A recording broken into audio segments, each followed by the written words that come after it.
명의 마지막 계명 제10계명을 함께 살펴보는 날입니다. 오늘까지 포함해서 3번의 서론과 12번의 본론, 총 15번이라는 적지 않은 횟수에 걸쳐서 우리가 10계명을 함께 살펴보았습니다. 교회의 참된 회복과 부흥을 위해서 특히 새벽 이슬 같은 거룩한 청년들을 일으키기 위해서 하나님의 율법을 가르쳐야 한다는 마음이 있었습니다. 하나님이 원하시는 것은 하나님이 거룩하신 것처럼 우리 하나님의 백성도 거룩한 백성이 되는 것이죠. 거룩한 백성이 되므로 이 땅에서 하나님이 어떤 분이신지를 알리고 보여주는 제사장 나라가 되는 것입니다. 거룩은 구별된 삶에서 나오고, 구별된 삶은 우리가 이 땅의 법이 아니라 하늘의 법을 지킬 때, 율법에 순종할 때 만들어집니다. 그래서 율법을 가르치고 싶었습니다. 에스라가 하나님의 율법을 연구하여 준행하며 율법을 가르치기로 결심했던 것처럼 10계명을 통해 하나님이 원하시는 거룩한 삶의 원리와 방향, 기준들을 가르치고 싶었습니다. 하지만 또 마음과는 달리 이번 10계명 강해는 개인적으로 제 역량의 부족함을 좀 많이 느끼는 시간이기도 했습니다. 계명을 가르칠 때 그냥 이렇게 해라라는 명령을 넘어서 계명의 근본적인 원리도 가르치고 또 긍정적인 가치도 가르치고 싶다는 마음이 있었습니다. 그래서 이제 각 계명을 설교할 때마다 그 계명의 구약적인 원리부터 시작해서 신약적인 발전, 또 현대애로의 적용까지 통전적으로 모든 계명을 다뤄보려고 부단히 애를 썼죠. 그러다 보니까 이 내용들을 다 다뤄야 한다는 좀 이 욕심, 열정이 앞서서 한 편 한 편의 설교가 너무 길어진다는 문제가 있었던 것 같습니다. 또 내용이 좀 많고 어렵다 보니까 오히려 명료하지 못했지 않나라는 좀 반성도 되었고요. 개인적으로는 좀 아쉬움이 많았는데 그럼에도 불구하고 바라기는 하나님이 여러분 각자에게 주시는 음성과 도전이 있었기를 소망합니다. 그리고 또 은혜와 또 이렇게 살겠다는 이 결단, 깨달음이 있었기를 축복합니다. 10계명을 강해하기로 한 이 첫 목적대로 우리 청년부가 하나님의 법을 정말 소중하게 여기고 이 법에 순종하기를 힘쓰는 공동체가 되면 좋겠습니다. 오늘까지 해서 함께 유종의 미를 거두어 보면 좋겠는데요. 오늘 우리가 함께 살펴볼 제10계명은 지금까지 배운 모든 계명의 결론이라고 할 수 있습니다. 제10계명은 우리에게 무엇을 요구합니까? 또 제10계명은 10계명의 이 전체 결론을 우리에게 어떻게 제시합니까? 함께 성경을 통해 살펴보도록 하겠습니다. 오늘도 함께 본문을 읽고 시작해 보겠습니다. 우리 출애굽기 20장 17절 함께 읽겠습니다. 시작. 내 이웃의 집을 탐내지 말라. 내 이웃의 아내나 그의 남종이나 그의 여종이나 그의 소나 그의 낙이나 무릇 내 이웃의 소유를 탐내지 말라. 아멘. 함께 읽은 것처럼 제10계명의 요구는 내 이웃의 소유를 탐내지 말라입니다. 내 이웃의 집을 탐내지 말라. 내 이웃의 아내나 그의 남종이나 그의 여종이나 그의 소나 낙이나 무릇 내 이웃의 소유를 탐내지 말라. 이렇듯 제10계명은 우리에게 탐심을 금하는 계명이죠.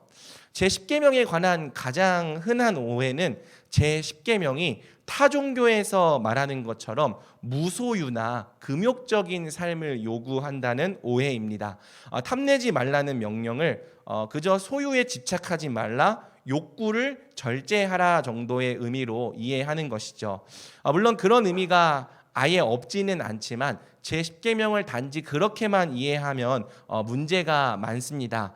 제10계명을 그저 무소유나 금욕의 명령으로 이해해버리면 제10계명은 종교적으로 정말 독실하거나 뛰어난 사람만 지킬 수 있는 계명이 됩니다. 대부분의 사람들이 제10계명을 볼 때 이것을 내가 지킬 수 있다라고 여기기보다는 나는 못 지키겠다라고 생각을 해버리게 되는 거죠. 탐욕이 나쁜 건 알겠지만 나는 솔직히 성인 군자가 아니니 그렇게 절제하며 못 살겠다라는 생각을 하게 되는 겁니다. 하지만 제10계명은 우리에게 무소유나 금욕을 명하는 계명이 아닙니다. 제10계명은 뒤에서 살펴보겠지만 오히려 우리가 정말 사랑하고 갈망해야 할 대상이 무엇인지를 가르쳐 주는 계명이죠. 자, 제10계명의 명령을 한번 다시 봅시다. 제10계명을 이해하는 핵심은 바로 탐내다로 번역된 이 하마드라는 단어에 있습니다. 제10계명에서 하마드라는 단어는 이 탐내다, 부정적인 의미로 사용이 되었습니다. 그런데 사실 하마드 자체는 부정적인 단어가 아닙니다. 사전을 찾아보면 이 하마드는 어떤 대상을 간절히 바란다, 열정적으로 갈망한다라는 뜻을 갖고 있습니다. 하마드가 사용된 성경의 다른 용례들을 보면 하마드가 꼭 부정적인 단어가 아님을 알 수 있죠. 예를 들어 시편을 보면 더 사모할 것이며, 이게 하마드입니다. 아가서를 보면 기뻐하였다, 기뻐하는 것도 하마드입니다. 그리고 이사야를 보면 흠모하다, 흠모하는 것도 하마드입니다. 이러한 용례가 의미하는 바는 우리가 무언가를 하마드하는 것, 무언가를 간절히 바라고 갈망하는 것 자체가 죄는 아니라는 것이죠. 제10계명의 관심은 하마드라는 행위 자체에 있지 않고요, 우리가 어떤 대상을 하마드하는가에 있습니다. 제10계명은 우리가 적법한 대상이 아니라 잘못된 대상을 하마드할 때 그것을 죄라 규정하는 계명인 거죠. 그럼 제10계명이 말하는 잘못된 대상이 뭡니까? 그게 바로 내 이웃의 소유인 거예요. 내 이웃의 집을 탐내지 말라, 내 이웃의 아내, 그의 남종, 그의 여종, 그의 소, 그의 나귀, 물은 내 이웃의 소유를 탐내지 말라. 제10계명은 내 이웃의 소유, 남들이 가진 무언가가 하마드의 대상이 되어서는 안 된다 말하는 거죠. 내가 정말 원하고 갈망하는 대상이 남들이 가진 무언가가 될 때, 그래서 그 대상을 간절히 바라고 열망하며 바로 그것을 얻으려고 살아갈 때 성경은 그게 바로 탐심이라는 죄라고 말하는 것입니다. 사실 여러분, 제10계명은요, 생각하기에 따라서 이것이 왜 죄인지 동의가 잘 안 될 수 있는 계명이기도 합니다. 지금 우리가 살아가는 이 세상은 탐심을 매우 자연스럽고 당연한 욕구로 여기면서 오히려 장려하고 자극하기 때문이죠. 세상은 말하는 거예요. 남들만큼 잘 살고 싶다는 게 뭐가 잘못이냐?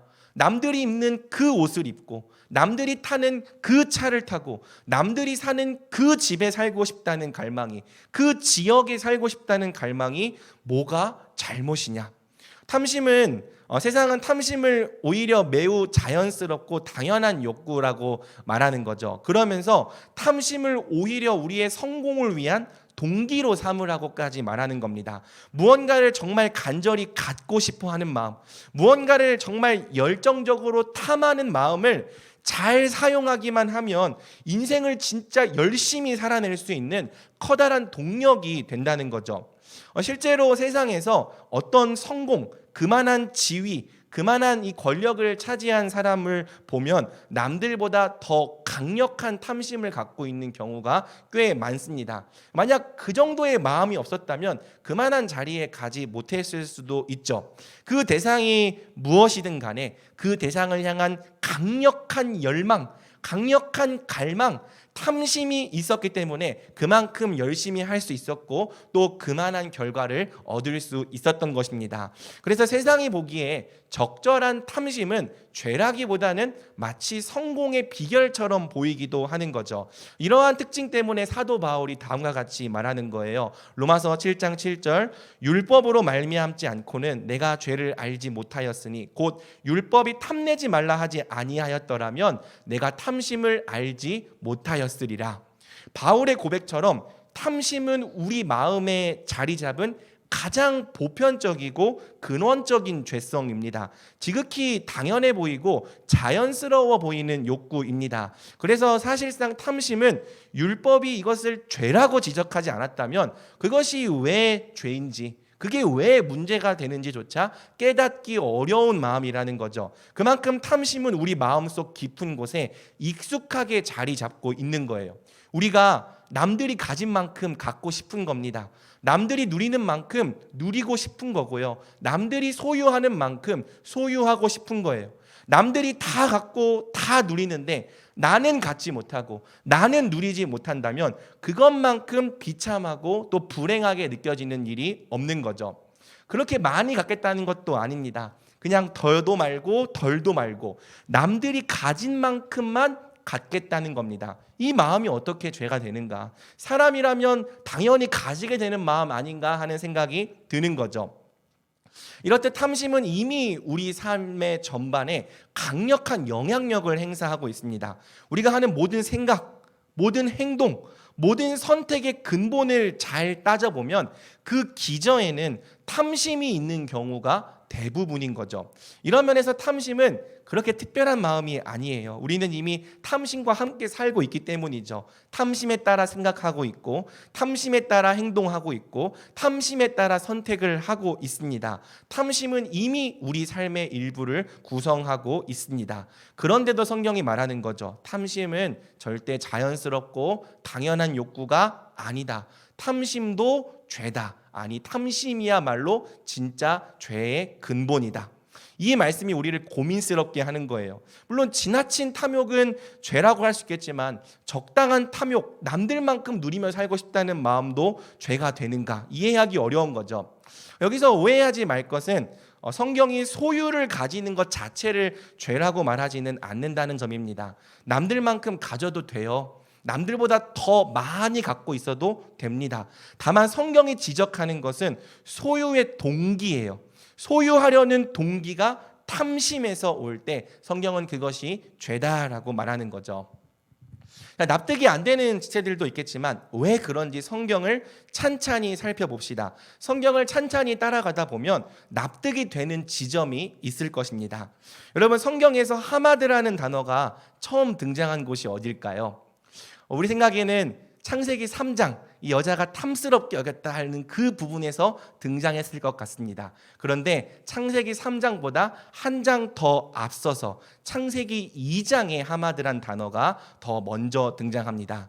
여호와 하나님이 그 땅에서 보기에 아름답고 먹기에 좋은 나무가 나게 하시니. 놀랍게도 이 말씀 속에 성경의 첫 번째 하마드가 들어 있어요. 바로 아름답고라고 번역된 이 단어가 하마드의 수동 형태인 거죠. 그러니까 원문의 뉘앙스를 잘 살리면 갈망할 만한 나무다. 갈망해도 되는 나무다. 기뻐할 만한 나무다. 이렇게 번역을 할 수 있습니다. 하마드할 만한 나무라는 거예요. 하나님은 첫 사람에게 갈망할 만한 나무, 기뻐할 만한 나무, 먹고 누리기에 만족할 만한 나무를 주신 거죠. 무슨 뜻이냐? 하나님께서 본래 사람에게 원하신 것은 하나님이 허락해 주신 소유 안에서 충분히 하마드, 만족하는 것입니다. 아까 하마드 자체는 문제가 아니라고 했잖아요. 다만 하마드의 대상이 적법하지 않은 대상, 잘못된 대상이 될 때 문제가 된다고 했습니다. 그럼 우리가 하마드 해도 되는 적법한 대상이 뭡니까? 바로 하나님께서 지금 내게 허락해 주신 자기 소유인 거죠. 우리가 우리에게 허락된 정당한 자기 소유를 하마드하는 것, 하나님이 주신 것 안에서 충분히 누리고 즐기고 만족하는 것은 죄가 되지 않습니다. 성경은 이것을 자족이라고 말하는 거죠. 똑같은 하마드일지라도 그 대상이 남의 소유가 아니라 자기 소유가 되면 탐심이 아닌 자족이 된다는 거예요. 여러분, 하나님께서 사람에게 원하신 것은 자족이었습니다. 그리고 첫사람은 하나님이 주신 모든 소유 안에서 충분히 자족했죠. 사실 하나님은 사람이 자족하기에 부족함이 없을 만큼 충분한 소유를 주시기도 했습니다. 첫사람에게는 세상의 모든 것이 다 자기 소유였기 때문입니다. 그런데 성경은요, 놀랍게도 세상의 모든 것을 다 가진 사람도 탐심을 품는 게 가능했다고 말하는 거예요. 어떻게 그게 가능했는가? 바로 여기서 성경의 두 번째 하마드가 등장하는 거죠. 우리 창세기 3장 4절에서 6절 함께 읽어보겠습니다. 시작. 뱀이 여자에게 이르되 하나님과 같이 되어 선악을 알 줄 하나님이 아심이니라. 여자가 그 나무를 본즉 먹음직도 하고 보암직도 하고 지혜롭게 할 만큼 탐스럽기도 한 나무인지라.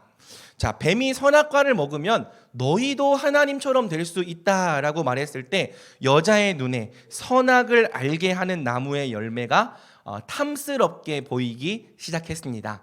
사실 더 정확하게 본문을 보면은 열매가 탐스럽게 보인 게 아니고 나무가 탐스럽게 보인 거예요. 그러니까 지금 하마드 할 만한 나무가 두 개가 있는 거죠. 2장에서는 하나님이 허락해 주신 나무가 하마드 할 만한 나무인 거고, 3장에서는 하나님이 먹으면 안 된다, 금하신 나무가 하마드해 보이기 시작하는 겁니다. 이해가 됩니까? 여기서 이 탐스럽다로 번역된 단어가 바로 우리가 아는 하마드인 거죠. 지금 여자의 눈에 하나님께서 금하신 선악과가 갑자기 뜨거운 갈망의 대상으로 보이기 시작하는 거예요. 왜? 뱀의 말에 의하면 지금 이 선악과가 자기들이 갖지 못한 유일한 한 가지를 줄 수 있기 때문이죠. 유일한 한 가지 뭡니까? 하나님의 자리.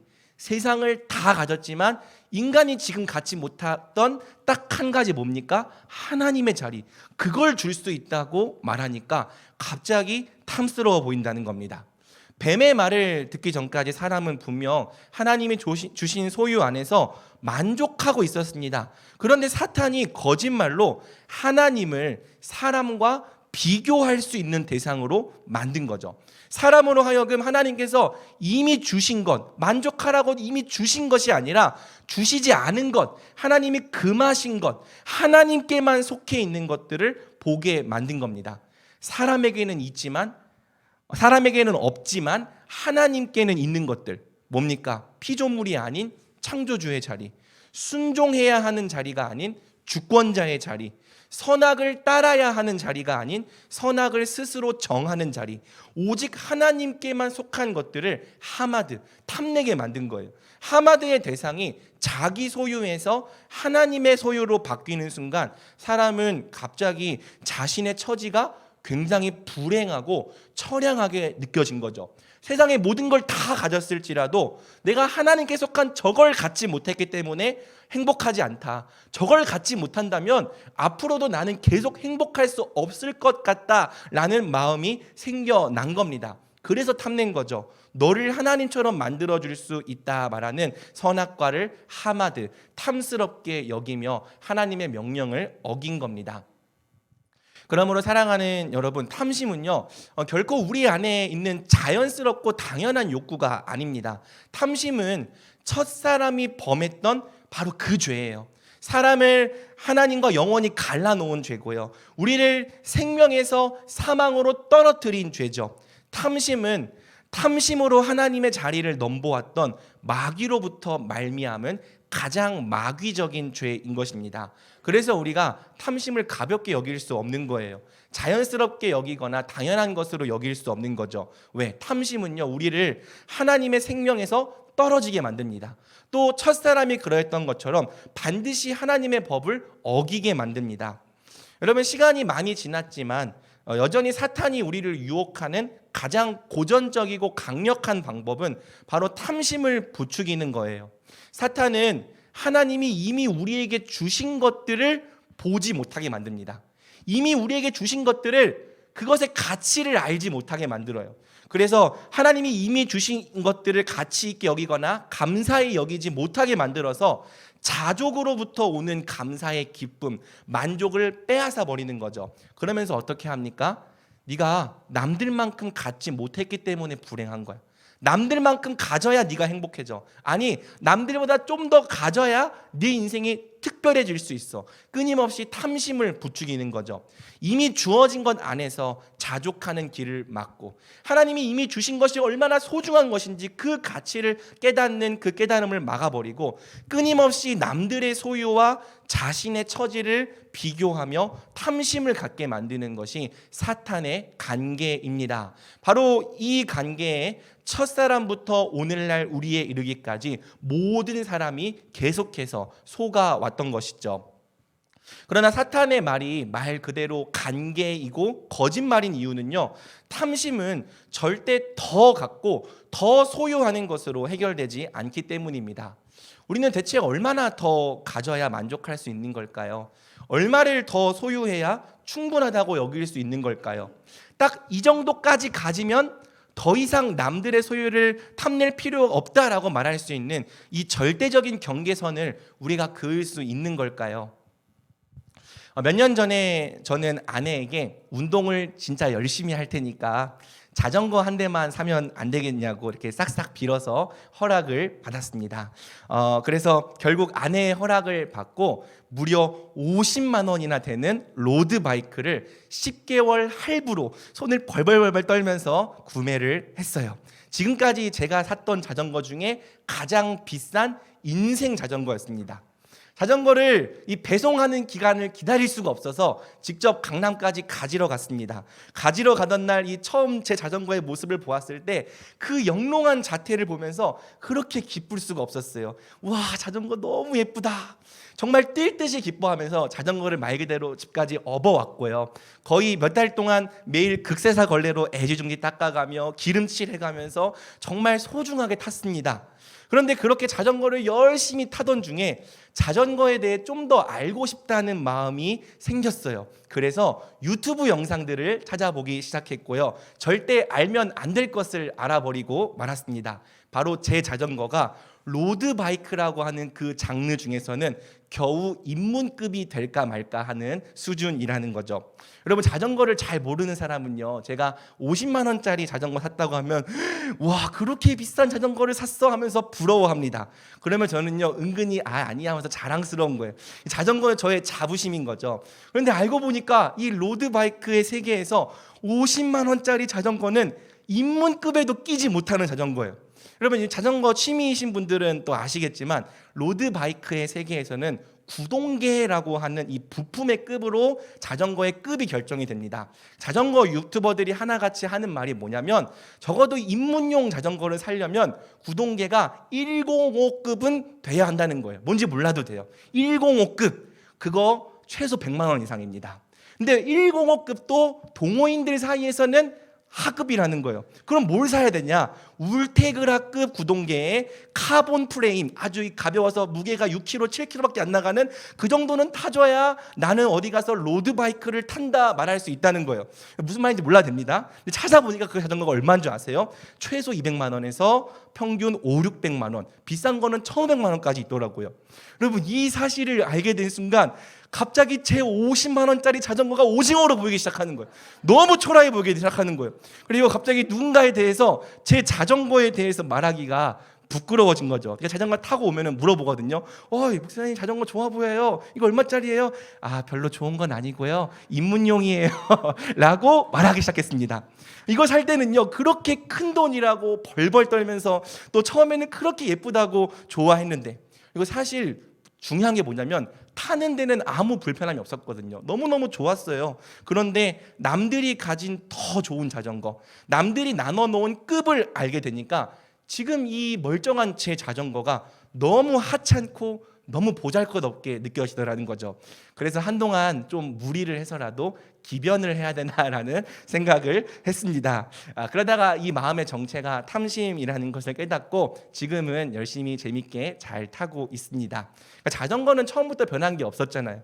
모양도 그대로고 기능도 그대로였는데 다만 제 마음이 변한 거죠. 마음에 탐심이 들어오니까 처음에는 그토록 만족스러웠던 자전거가 새삼 세상에서 제일 부끄럽고 초라한 자전거가 되는 거예요.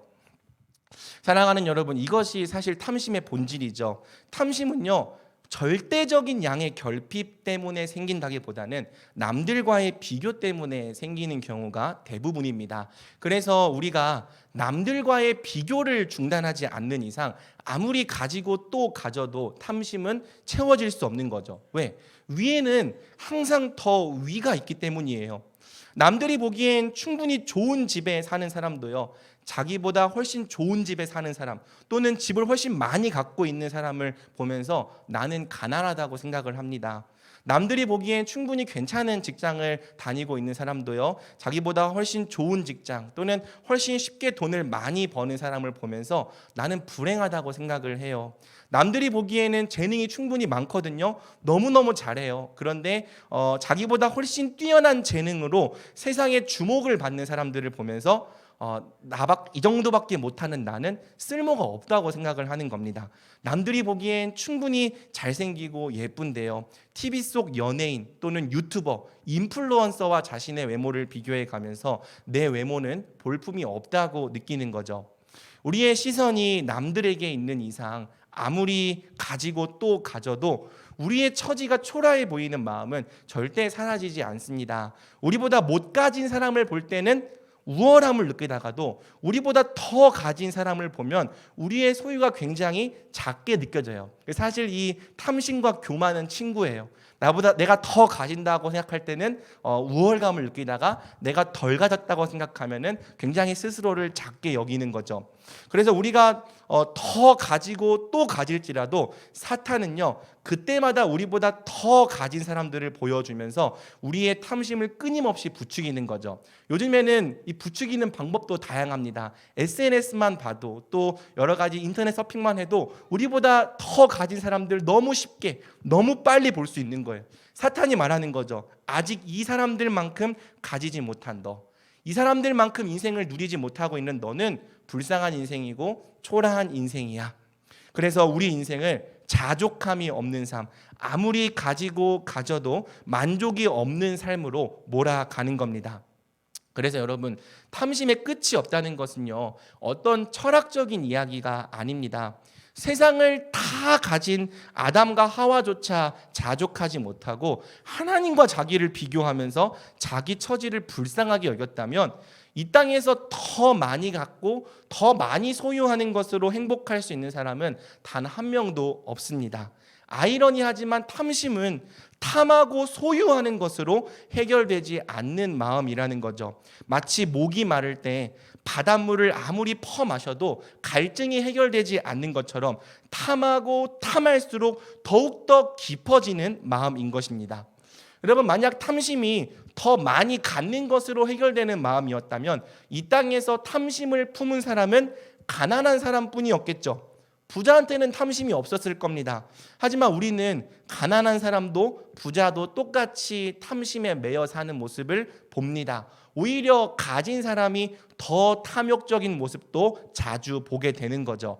탐심은 절대 더 많이 갖는 것으로 해결되지 않습니다. 이 관계를 깨닫지 못하는 사람은 평생 마귀에게 속아서 끊임없이 탐하는 인생, 그러나 아무리 가지고 또 가져도 만족이 없는 인생을 살게 되는 거죠. 우리가 이 탐심을 그러면 어떻게 해결해야 합니까? 탐심을 해결하는 유일한 방법은 앞서 말한 것처럼 하마드의 대상을 바꾸는 겁니다. 하마드의 대상을 남들의 소유에서 자기 소유로 바꾸는 거죠. 남들의 소유를 하마드하는 탐심을 내 소유를 하마드하는 자족으로 바꾸지 않는 이상 탐심은 언제까지나 사라지지 않습니다. 탐심은 더 소유하는 것으로 해결되는 마음이 아니라 자족하는 마음으로 해결되는 마음인 거죠. 그러므로 우리는 하나님이 지금 우리에게 주신 소유 안에서 자족하기를 배워야 합니다. 이것이 제10계명의 긍정적인 요구이고요, 성경의 일관적인 가르침이죠. 빌립보서 말씀입니다. 어떠한 형편에든지 나는 자족하기를 배웠노니. 디모데전서입니다. 자족하는 마음이 있으면 경건은 큰 이익이 되느니라. 우리가 세상에 아무것도 가지고 온 것이 없음에 또한 아무것도 가지고 가지 못하리니 우리가 먹을 것과 입을 것이 있은즉 족한 줄로 알 것이니라. 또 히브리서 말씀입니다. 돈을 사랑하지 말고 있는 바를 족한 줄로 알라. 그가 친히 말씀하시기를 내가 결코 너희를 버리지 아니하고 너희를 떠나지 아니하리라 하셨느니라. 아멘. 이 말씀들처럼 소유가 많든지 적든지 우리는 하나님이 지금 우리에게 허락해 주신 소유 안에서 자족해야 합니다. 만족하기를 힘쓰고 감사해야 합니다. 그래야만 우리가 더 갖지 못해서 나는 불행하다, 나는 불쌍하다, 자기를 처량하게 여기는 이 탐심의 늪에서 벗어날 수 있는 거죠. 자, 그런데 여러분, 이 10계명을요 단순히 자족하라는 명령으로 끝내기에는 두 가지 면에서 좀 아쉬움이 있어요. 첫째, 이 자족은요 사실 기독교뿐만이 아니라 다른 종교에서도 이미 오래전부터 제시해온 고전적인 탐심의 해결책입니다. 고등 종교 중에서는 자족을 말하지 않는 종교가 없어요. 철학자들도 자족의 중요성을 말하고 있고요. 심지어는 종교나 철학에 무관심한 사람들도 자족이 중요하다고 말합니다. 그러니까 자족 자체는 어쩌면 그렇게 새로운 대답이 아니죠. 그리고 둘째가 더 중요한데요. 자족이 정말 가능하냐입니다. 우리가 설교를 듣고 그래 자족해야지라고 고개를 끄덕이고 돌아가지만 정말 그렇게 결단한다고 자족할 수 있냐는 거죠. 여러분, 탐심의 해결책으로 자족을 말하는 사람들이 많고요. 자족의 가치를 인정하는 사람도 많지만 정말 실제로 자족하는 사람은 손에 꼽을 정도입니다. 다 자족이 중요하다고는 말해요. 하지만 세상을 보면 자족하는 사람보다는 탐심에 매여 사는 사람이 압도적으로 많아 보이는 거죠. 모든 종교, 철학, 윤리가 다 자족을 탐심의 해결책으로 제시하지만 막상 진짜로 자족하는 사람이 별로 없는 겁니다. 왜? 사실상 자족이 안 되니까 자족을 못하는 거죠. 탐심에 매여 살게 되는 겁니다. 그래서 우리는 묻게 되는 거죠. 자족이 정말 탐심의 답인가? 정말 우리는 자족하기를 결심한다고 스스로 자족할 수 있는 존재인가? 바로 이 질문을 던질 때 우리는 제10계명의 진짜 요구가 무엇인지를 알게 되는 겁니다. 자, 여러분, 제10계명에 숨겨진 진정한 요구를 알려면 제10계명을 다른 계명들과의 관계 속에서 좀 이해할 필요가 있습니다. 한번 그림을 좀 보여주시겠습니까? 이제 우리는 제1계명 때부터 보아온 이 그림의 진짜 의미가 무엇인지를 알 때가 되었습니다. 이 그림을 잘 이해하면 제10계명의 진짜 요구가 무엇인지를 알 수 있는 거죠. 여러분, 제10계명은 제1계명과 마찬가지로 단순히 지켜야 될 10개의 계명 중 하나가 아니라 다른 계명들의 전제, 핵심, 근간이 되는 계명입니다. 1계명이 하나님 사랑의 중심이었다면 제10계명은 이웃 사랑의 중심이 되는 거죠. 여러분, 그림을 보면 알 수 있듯이 제10계명을 범하는 죄는 반드시 제5에서 9계명을 범하는 형태로 드러납니다. 역으로도 가능해요. 제5에서 9계명을 범할 때에는 반드시 그 기저에 제10계명을 어기는 탐심이 작용하고 있는 거죠. 여러분, 제10계명의 내용 자체가 이런 원리를 잘 반영해 주고 있어요. 내 이웃의 집이나 내 이웃의 아내나 내 이웃의 소유를 탐내지 말라는 명령 속에 부모를 공경하라, 살인하지 말라, 간음하지 말라, 도둑질하지 말라, 거짓 증거하지 말라는 모든 계명이 다 들어있는 겁니다. 여러분, 잘 생각해 보세요. 왜 살인하고 왜 간음합니까? 왜 도둑질하고 왜 거짓 증거합니까? 여러 이유가 있을지라도 결국에는 탐심 때문입니다. 탐심이 있을 때, 즉 하나님의 법을 어기고 이웃에게 해를 끼쳐서라도 내가 꼭 갖고 싶거나 이루고 싶은 무언가가 있으면 우리가 제5에서 9계명을 어기는 거예요. 살인하고 간음하고 속이고 거짓말하게 되는 거죠. 그래서 여러분, 이웃 사랑을 막는 가장 큰 장애물이 바로 탐심입니다. 그래서 탐심은 이웃 사랑과 대조가 되는 자기 사랑이라고도 말할 수 있는 거죠. 탐심은 우리가 하나님의 법을 어기는 동기일 뿐 아니라 우리가 죄를 짓는 목적이기도 해요. 우리는 탐심을 채우기 위해 불순종하는 거예요. 그래서 탐심이 있는 한 하나님의 법을 지킬 수 없는 거죠. 탐심이 작용하는 한 이웃을 사랑할 수가 없는 겁니다. 따라서 제10계명을 지킬 수 없다는 건요, 단지 제10계명만 지킬 수 없다는 뜻이 아니라 이웃 사랑의 법 전체를 다 지킬 수 없다는 뜻이에요. 우리가 하나님께 전적으로 전심을 다해 순종하지 못하는 가장 근본적인 이유는요, 바로 우리가 우리의 탐심을 포기하지 못하기 때문인 거죠. 탐심이 결국 우리가 짓는 모든 죄와 불순종의 강력한 뿌리인 것입니다. 자, 그러면서 성경은 이러한 탐심의 정체를 다음과 같이 폭로하는 거예요. 우리 같이 읽어볼까요? 골로새서 시작. 그러므로 땅에 있는 부정과 사욕과 악한 정욕과 탐심이니 탐심은 우상 숭배니라. 에베소서 말씀, 너희도 정녕 이것을 알거니와 음행하는 자나 더러운 자나 탐하는 자 곧 우상 숭배자는 다 그리스도와 하나님의 나라에서 기업을 얻지 못하리니. 자, 두 말씀 다 특징이 있는데요. 탐심이 우상 숭배다, 탐하는 자가 곧 우상 숭배자다. 두 개를 같은 것으로 여기며 병행시키고 있다는 것입니다. 성경이 말하는 바 탐심은 우상 숭배예요.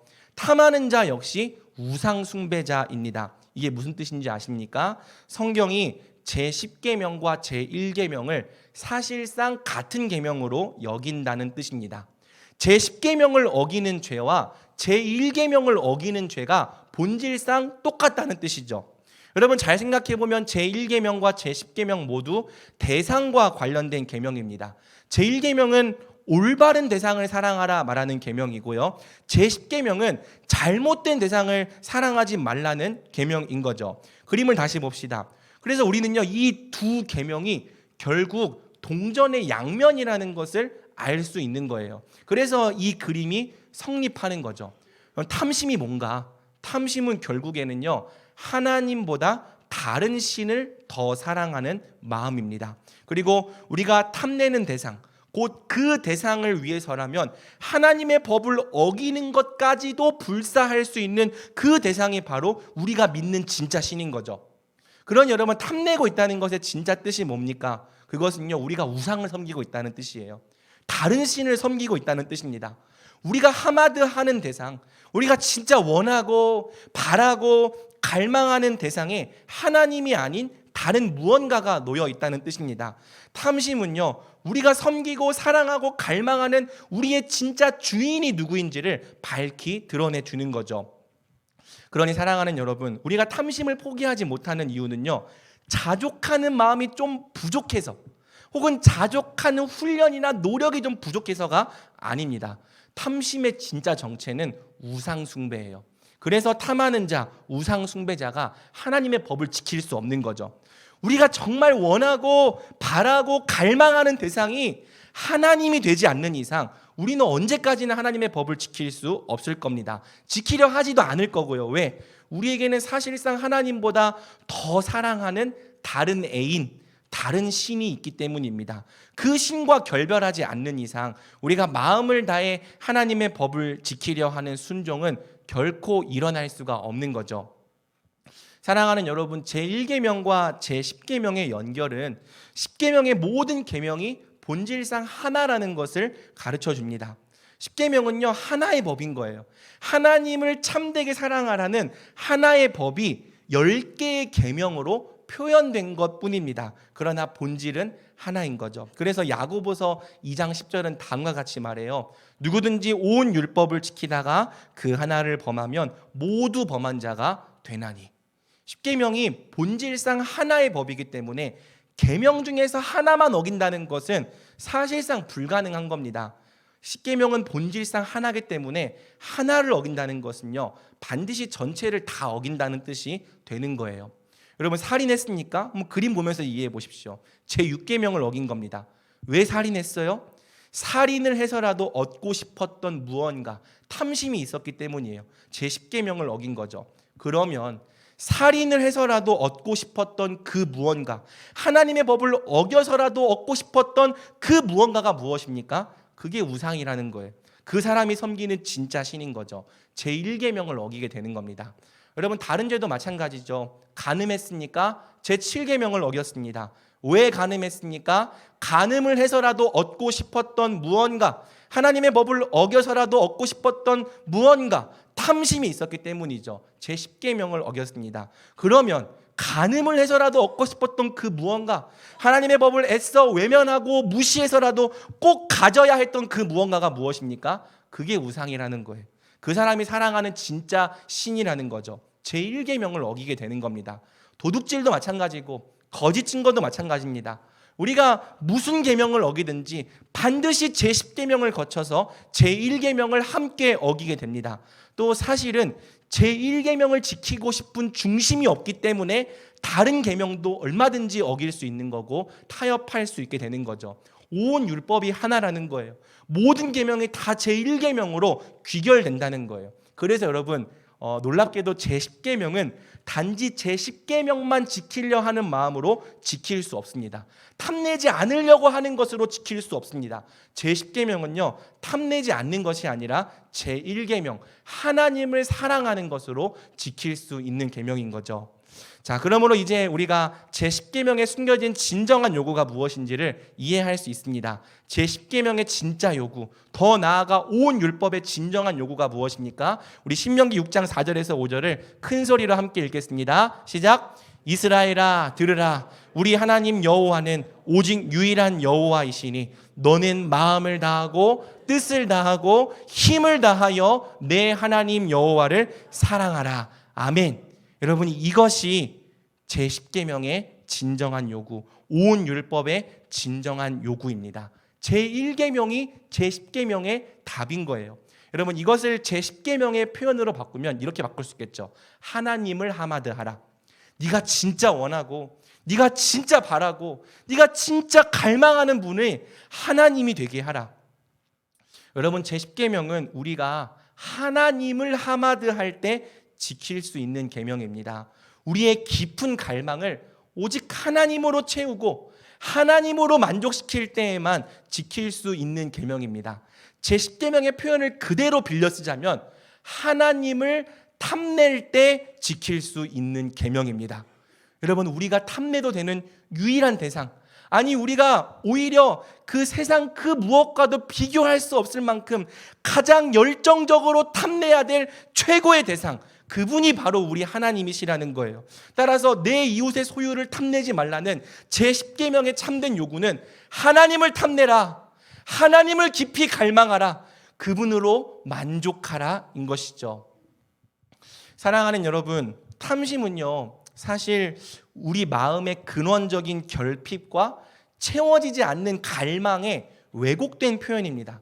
물론 첫사람의 경우에는 좀 달랐어요. 그들에게는 결핍이 없었으니까요.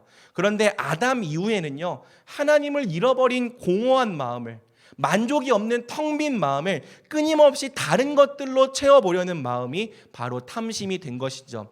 그래서 여러분, 이 근원적인 결핍을 해결하지 않고 아무것도 없는데 그냥 자족하려고 하면 자족이 안 되는 거예요. 왜? 탐심은 참는다고 참아지는 마음이 아니기 때문입니다.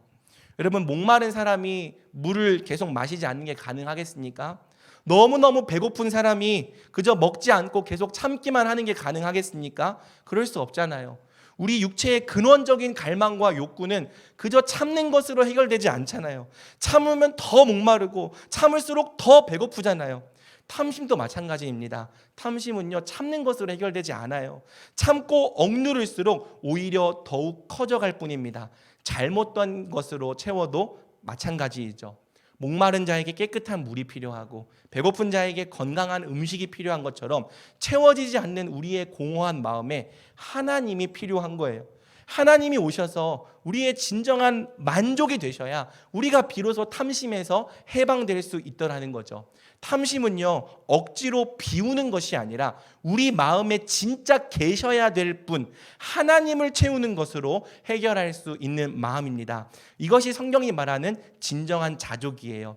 그래서 아까 빌립보서 4장 11절에 나는 자족하기를 배웠노니 라고 말하는데요, 결국 어떻게 자족했는가? 13절 같이 있습니다. 시작. 내게 능력 주시는 자 안에서 내가 모든 것을 할 수 있느니라. 아멘. 바울이 말한 자족의 근본과 근원은 하나님인 거죠. 성경이 말하는 자족은요, 그냥 무작정 참고 절제하는 것이 아니라 하나님으로 충분히 만족하는 겁니다. 이 부분이 다른 종교와 달라요. 하나님으로 충분히 만족하는 사람이 어떠한 형편에든지 탐하지 않고 자족할 수 있는 거죠. 사람의 제일된 목적은 우리가 소요리 문답에서 배운 것처럼 하나님을 영원토록 영화롭게 하고 즐거워하는 것입니다. 이걸 바꿔 말하면 하나님으로 만족하는 거죠. 사람이 누릴 수 있는 최고의 기쁨, 최고의 만족이 바로 우리 하나님이십니다. 하나님 안에서 최고의 만족을 경험한 사람이 세상의 여러 것들을, 세상에 썩어질 것들을 탐내지 않을 수 있는 거예요. 그래서 우리는 제10계명을 지키기 위해서 다름 아닌 하나님을 회복해야 하는 거죠. 하나님을 갈망해야 하는 거고요, 하나님으로 만족해야 하는 겁니다. 제10계명과 온 율법은 오직 하나님으로 충만한 사람, 하나님으로 만족하는 사람이 지킬 수 있는 거죠. 그러므로 사랑하는 여러분, 우리가 오직 하나님으로 만족하기를 힘씁시다. 날마다 하나님으로 우리를 가득 채우기를 힘씁시다.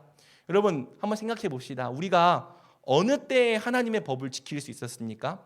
억지로 노력한다고 지킬 수 있었습니까? 열심히 반복적으로 훈련한다고 지킬 수 있었습니까? 여러분 아니에요. 우리가 하나님의 법을 정말 마음으로 지키게 된 때는요, 딱 한 경우, 우리가 하나님으로 만족할 때입니다. 여러분 우리가 은혜 받았다라고 말하는 게 하나님 안에서 만족을 경험했다는 뜻 아닙니까? 우리의 이 깊은 갈망이 하나님으로 채워지는 것을 경험했다는 뜻 아닙니까? 여러분 우리가 하나님의 법을 지키게 된 때는 은혜 받았던 때 아니에요? 우리의 마음이 하나님으로 가득 채워져서 너무너무 기쁠 때, 그래서 하나님 한 분만으로 충분하다고 느껴질 때, 하나님 외에 다른 것이 필요하지 않다고 느껴질 때, 그때 우리가 하나님의 법을 지킬 수 있었던 거 아닙니까? 반대로 언제 우리가 하나님의 법을 어기게 돼요? 은혜가 없을 때 아닙니까? 하나님에게서 얻는 만족이 없을 때 아닙니까? 은혜가 없고 메말라 있을 때, 하나님에게서 얻는 만족이 없을 때, 우리가 그 배고픈 강아지 마냥 세상을 떠돌아다니면서 만족을 찾아다니는 것 아닙니까? 여러분 탐내고 있다는 것의 그 동의어가 뭐냐면 지금 내가 하나님으로 만족하지 못하고 있다는 뜻이에요. 탐내고 있다. 너무너무 목이 말라서 세상을 탐하고 다니고 있다. 그것은 내가 지금 하나님 안에서 만족을 못 누리고 있다는 뜻인 거죠. 여러분 심지어 우리 중에서는요, 교회를 수십 년간 다녔어도 하나님으로 만족한다는 경험 자체를 아예 한 번도 해본 적이 없는 지체들도 있습니다. 그게 뭔지를 아예 모르는 거죠. 하나님으로 만족해 본 경험이 없으니까 하나님의 모든 요구가 다 힘들고 무거운 거예요. 늘 신앙생활이 율법에 갇혀서 자유와 기쁨이 없는 거죠. 언제까지나 종교 생활의 수준을 벗어나지 못하는 겁니다. 아니면 하나님으로 만족을 못 누린다면 사역에서 만족을 얻으려 하든지, 어떤 일을 성취하는 것에서 만족을 얻으려 한다든지, 다른 것에서 목숨을 걸고 다른 것에서 만족을 찾고 있는 거죠. 여러분 우리의 신앙의 모든 문제는요, 다 근본적으로 은혜가 없으면 발생하는 거예요. 만족이 없을 때 벌어지는 겁니다. 은혜가 없으니까 율법에 굴종하는 거예요. 은혜가 없으니까 그저 심판받지 않으려고 의무만 억지로 지키는 거예요. 만족이 없으니까 억지로 모든 것을 하게 되는 거죠. 그러면서도 어떻습니까? 진짜 A는 따로 있는 신앙생활. 분명히 몸은 여기에 와 있고 종교적으로 하라는 건 다 하고 있는데 진짜 A는 따로 있는 신앙생활을 하는 겁니다. 정말 사랑하고 정말 갈망하고 정말 기뻐하는 대상은 하나님 말고 다른 것에 있는 그런 신앙생활을 하게 되는 겁니다. 그러니까 언제까지나 우상이 버려지지가 않는 거예요. 우상을 떠날 수가 없는 거예요. 결과적으로 하나님의 법 중에서 어느 하나도 기쁨으로 제대로 지키지 못하는 거예요. 왜? 만족이 없기 때문에. 하나님 안에서 누리는 만족이 없고 기쁨이 없기 때문에 그때 우리는 죽은 믿음, 아무것도 못하는 헛된 믿음을 갖고 있게 되는 거죠. 여러분 어떻게 해야 될까요? 성경에 다양한 답이 있고 교회가 말하는 다양한 방법들이 있죠. 또 우리도 말씀과 기도 당연히 그런 여러 답들을 갖고 있을 겁니다. 그런데 가장 근본적인 대답은 제10계명 자체입니다. 사랑하는 여러분, 우리가 하나님을 탐내야 돼요. 하나님께 욕심을 내야 합니다.